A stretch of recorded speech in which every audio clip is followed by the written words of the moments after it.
Well, it's day one. Woohoo! We're off. We're off on our journey around Australia for the next 12 to 24 months. Yeah, wow. Very exciting. It is exciting, but it's also very, very sad because I've got the sunnies on a bit. I've been crying and crying. Left the family, this morning. There were lots of tears shed. Yeah. Saying goodbye to the children and the grandchildren. Love you guys.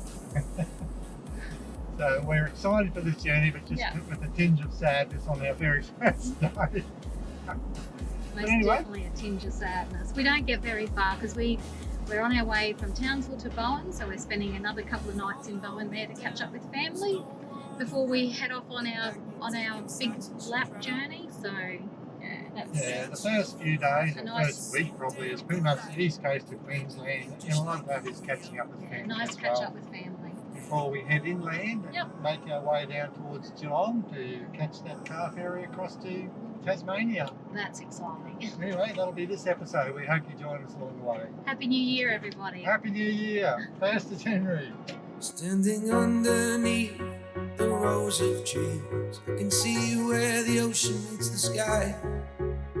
Under our clothes, a fire grows. We are ready for this life of running wild.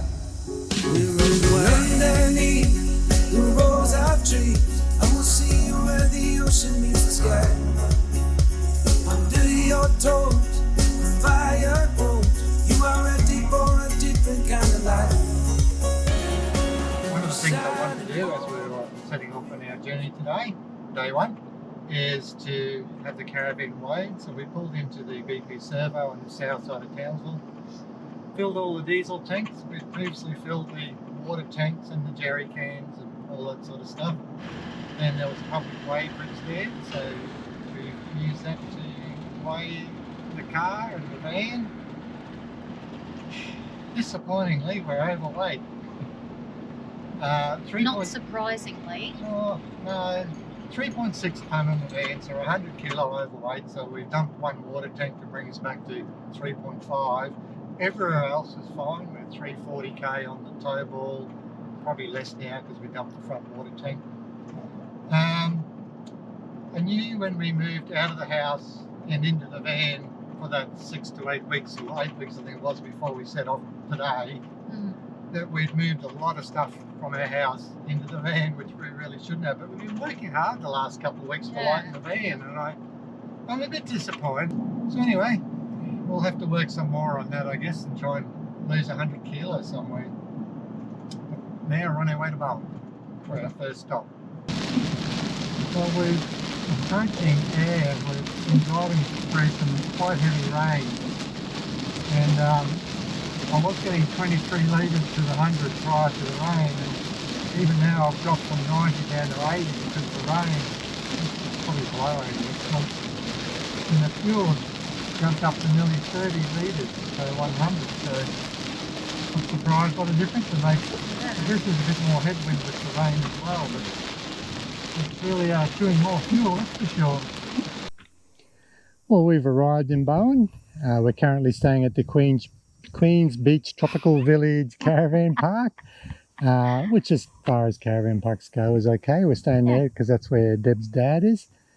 We are obviously not keen on caravan parks. We'd much prefer to stay at other locations, but the aircon is nice.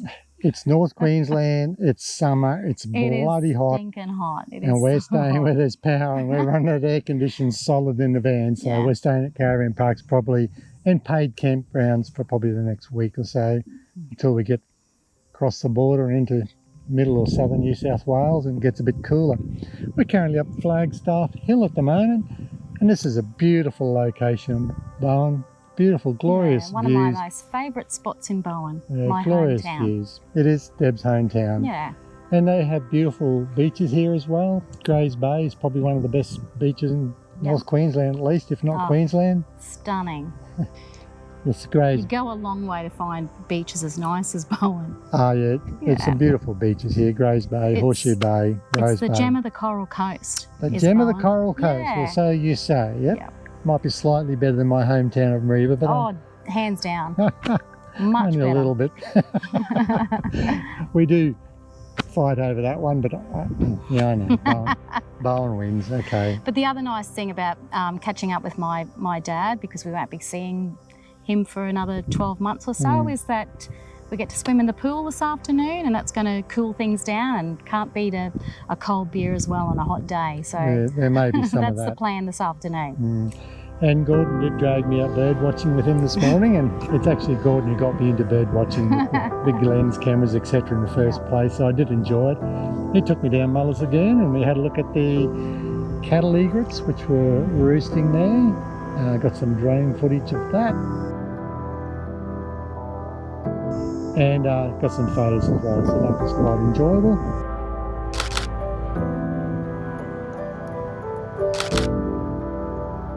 But we're only here for tonight, and we keep heading south further tomorrow morning. I did forget to put the windsocks on the microphone, and well, this place is called Bowen, so hopefully... It's called Gem of the Coral Coast. Oh, that's right. Anyway, this is our quick tour of Bowen before we keep heading further south tomorrow. Okay, we've just left Bowen, said goodbye to family there. See your dad and Ali. And we're continuing our journey down the east coast of Queensland as we make our way south towards Victoria. It's beautiful countryside here. It is very green. Really lovely. We've had a lot of rain. It's very green. A lot of water still lying around. It's not a big journey today. About 3.5 hours, I think, isn't it? I think it is about 3.5 hours drive. Staying at a place called Brandybottle Recreational Reserve, which we'll show you more about that when we actually get there. You just reminded me when you mentioned brandy. New Year's resolution: reduce alcohol content. Okay, yep, that's a resolution for both of us. Watch us. Die. So Brandybottle is in the Clairview area, and we have stayed in the Clairview area a few times in the past at a place called Barra Crab. Yeah, Barra Crab is great. Yeah, it is a nice location, Barra Crab. Why don't we go there again? Because we want power, and the powered part of Barra Crab is actually pretty ordinary. It's the unpowered section that's absolutely beautiful, but yeah, that's true. We need power because it's bloody hot. We want that air conditioner. The thing is, husband, we are exploring this beautiful country of ours. The majority of the time is going to be stinking hot. We're going to have to just get used to that. We just got to pick the seasons. But we left in the middle of summer, so in the north of Australia. Can you believe that's me saying that? Anyway, we'll show you Brandybottle when we get there. There's a good reason to use apps like Fuel Map Australia or Petrol Spy. We left Mackay a little earlier, and I paid $1.85 a litre for the premium diesel. We've just driven through Serena, and it's $1.60 a litre. I can't believe they must be having petrol wars there, because there's a few petrol stations the same. Could have saved 25 cents a litre. That was 25 bucks, could have saved. We arrived at Brandybottle Camping and Recreation yesterday afternoon. It's a beautiful drive-in, isn't it? Yeah, it was. It was really nice. It's lovely and green. Everywhere you look, it's green. There's been so much rain throughout Queensland, so it's lovely. Yeah, it's a lovely 9-hole golf course here, actually, which is beautiful. We met the owner, Alan, yesterday evening when we booked in, and he was very friendly, lovely guy. Almost insisted we have a game of golf. We can't play. He was encouraging us. Or I don't know how to play. But it'd be fun. It would have been fun, and I tell you what, if we're staying here 2 nights, we would have a go, because they provide clubs here for you to use, and your first round of 9 holes is free, and then obviously if you have another round you'd pay after that.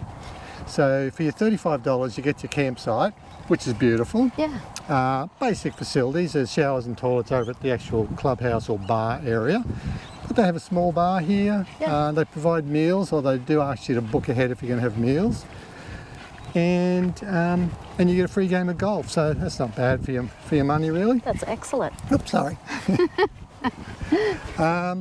You're not a long way from the Bruce Highway, probably 400 or 500 metres, but there's a big row of trees between the golf course and the Bruce Highway. We didn't hear any noise at all last night. No. You can hear a little bit I this slept morning. like a baby last night. Yeah. You can hear a little bit of noise this morning from the road, but it's not overbearing or anything like that. It's really not annoying at all.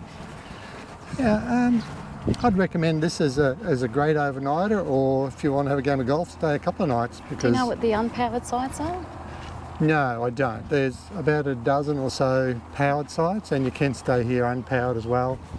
I have no idea where that part is or how much they cost.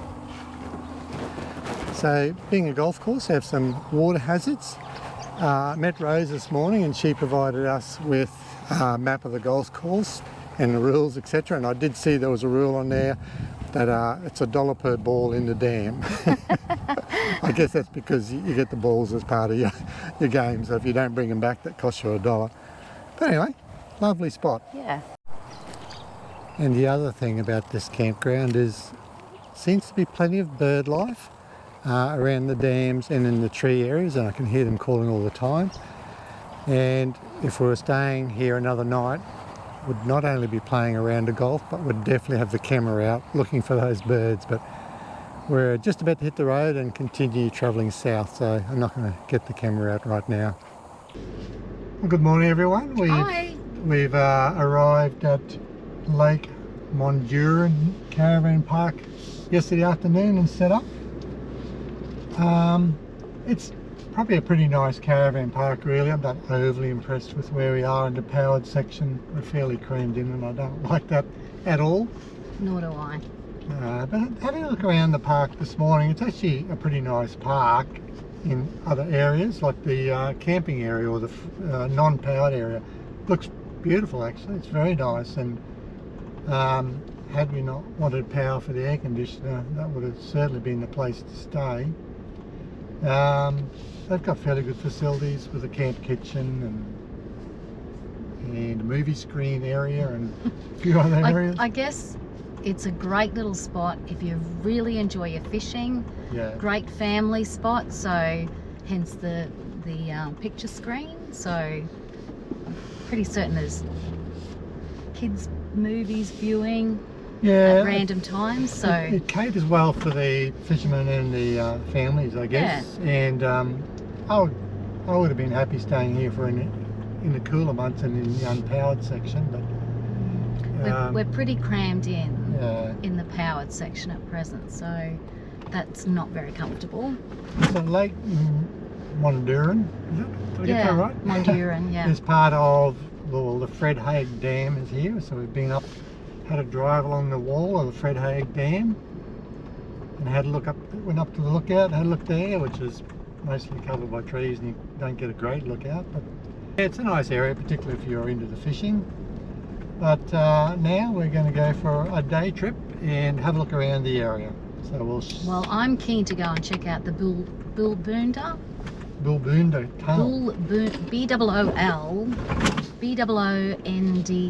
Boolboonda Tunnel. Sounds correct to me. Yeah. So we're coming into the what is it? Boondoola, is it? Boondoola, the Boondoola Tunnel. It's quite large. I suppose it used to be a railway tunnel. It's very high but narrow. Ooh, it looks, it's a bit creepy. And creepy. So there's not, oh my gosh, there's little bats flying around everywhere. Now it's quite dark as well. So you won't But be I'll able to put the see lights it. on. No, oh, look at that. Oh, look at the bats up in the ceiling. Yeah, wow. So you can walk this tunnel, and they do have walkers come through here. But we left our bloody torch behind. I was not going to be walking through here anyway. Oh, I would have. Well, you're on your own there, buddy. But the drive through is quite interesting. Well worth a drive out here to see this. Look, I mean, it's a short tunnel. It's not an exceptionally long tunnel. Yeah, I think it was 100. But it's just the bats flying around everywhere, peeing and pooing and. Ooh. Look at them. There's a colony up there. Yeah. Yeah, no, that's. I wouldn't like that. Oh, I don't want one flying in the window. We're exiting the tunnel now. It's very high. People tow their caravans through here, and there's no worries with height. It is a little narrow, and probably just at the entrance is the tightest bit. There's a rock on one side and some tree roots.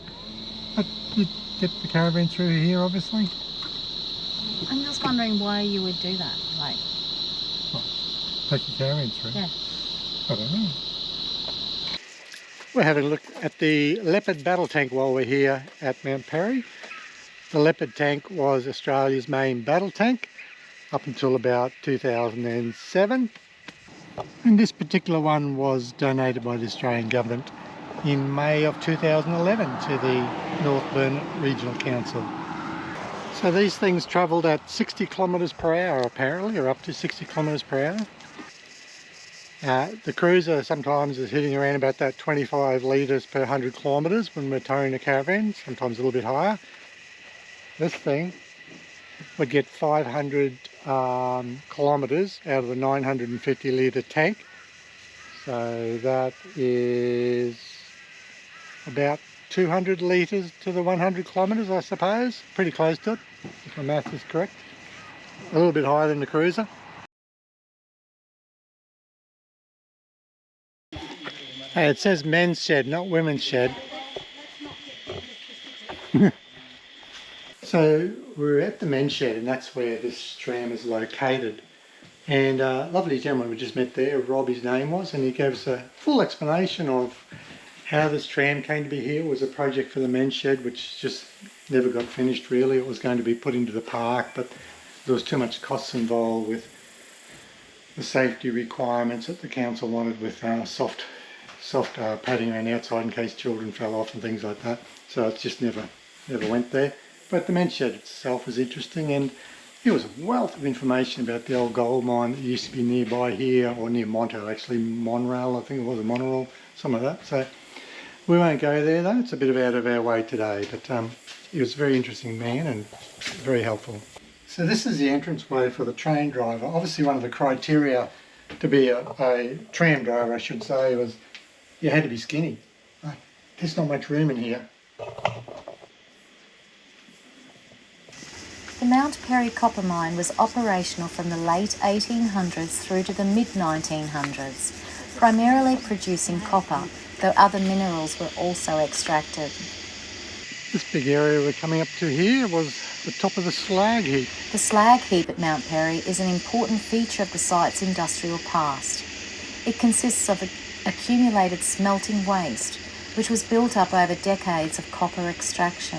In the case of Mount Perry, the slag heap serves as a physical reminder of the area's industrial legacy and has been a subject of interest for both historical research and modern environmental studies.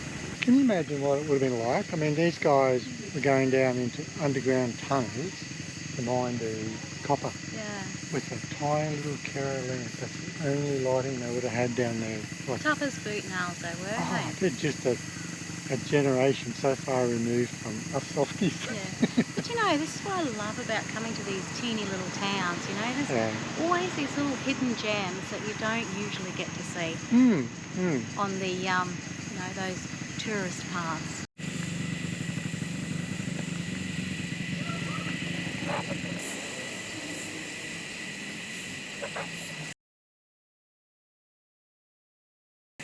Well, while visiting Mount Perry, we dropped into the pub to get something cold to drink, but it's alcohol free because it is alcohol low January for us.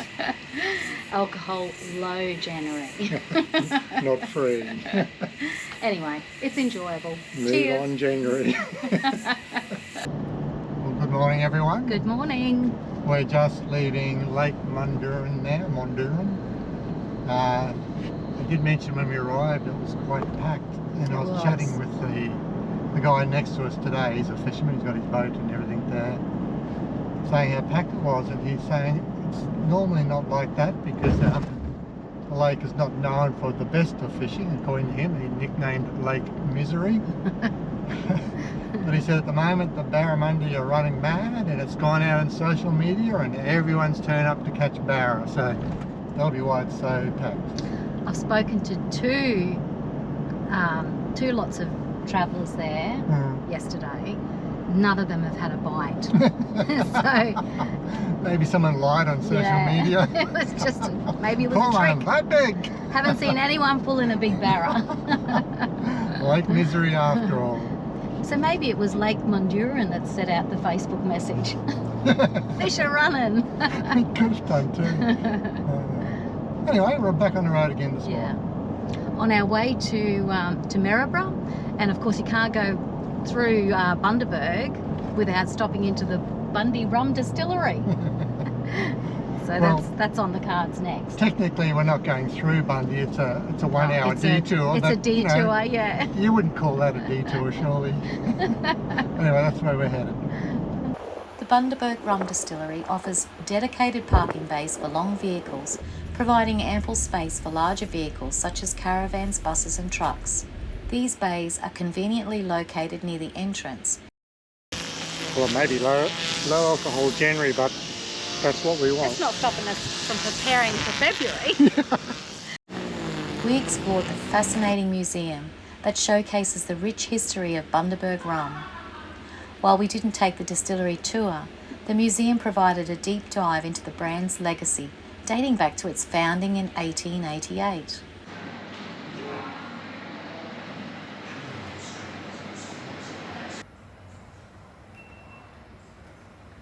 We discovered the history of rum production, saw vintage equipment, and learned about the craftsmanship that has made Bundaburg rum an iconic Australian brand. Now standing inside vat number 100 is the first one to produce the premium black rum.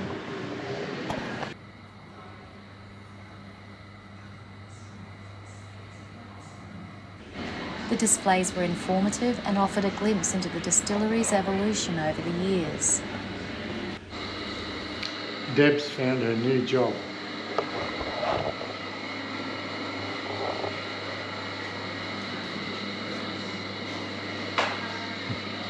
Wisely, it's locked.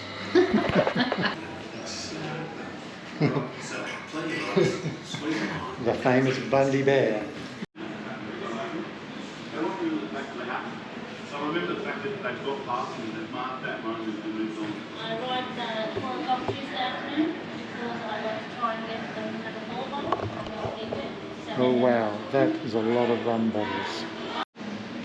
This wall shows the various different styles and types of rums they've produced over the years. It's really all very fascinating reading it, and I'm not even a big rum fan actually, but this is pretty amazing.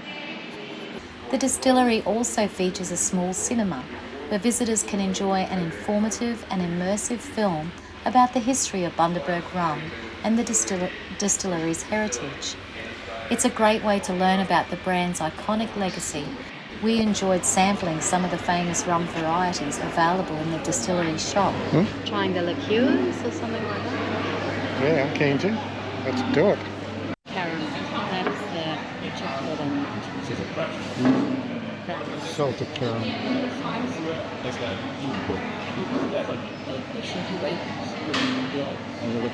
I actually like that better than chocolate and coffee, is it? So what was this one? It's just the bit. Not so much. I think the salted caramel, very sweet, but it's a liqueur. Come to the Bundaburg Distillery. Awesome. Yeah. How can you choose? We've still got one more to go. Cheers, Dad. That was Deb's dad, Gordon, who talked us into this one by saying that he's just purchased 6 bottles of the salted caramel. And we told him we'll pick them up for him. Will's can't, I'm sorry. Thanks, Gordy. So the third one is banana and chocolate. I thought there was a banana. So So who was the fourth one?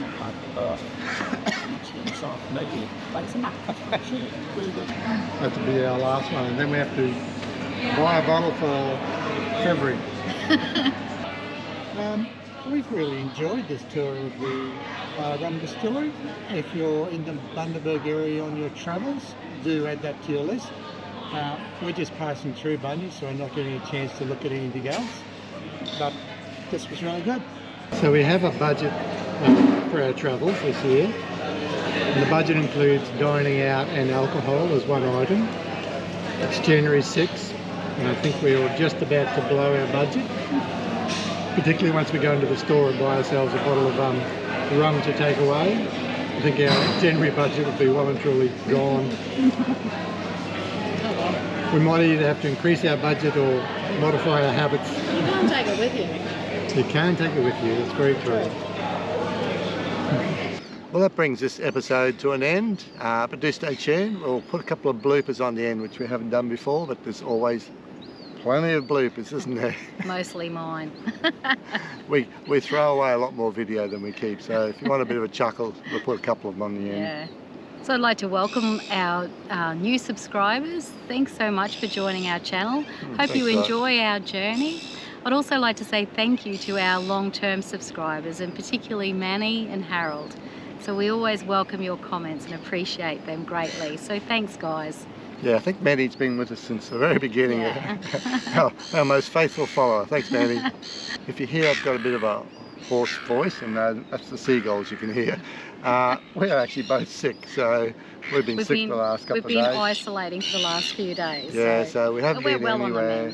Yeah, we're getting better now, but we've just been chillaxing in the van and down on the beach for the last 3 or 4 days, just staying away from everyone until we recuperate, which we're now getting better. Thank goodness. So we finished our coastal part of this journey. We're now heading inland towards Dalby and then down through central New South Wales in the next episode, making our way towards Echuca and Geelong. But we still had a lot of kilometres to cover, so we'll cover a lot of kilometres on the next episode. Yeah. But once again, thanks for joining. Thanks for watching us, I should say. Don't forget to hit like and subscribe if you'd like to keep up to date with our travels. Yeah, guys, and look, thank you very much for watching this episode, and we'll see you around again next time. Cheers. Bye. You wouldn't find these sorts of beaches. Yeah, they find them over there. You wouldn't find these sorts of beaches. Well, we just did. I might just cut that bit out. Cut. We're just going to have a little break today, a break from driving. Yeah, well, as we drive.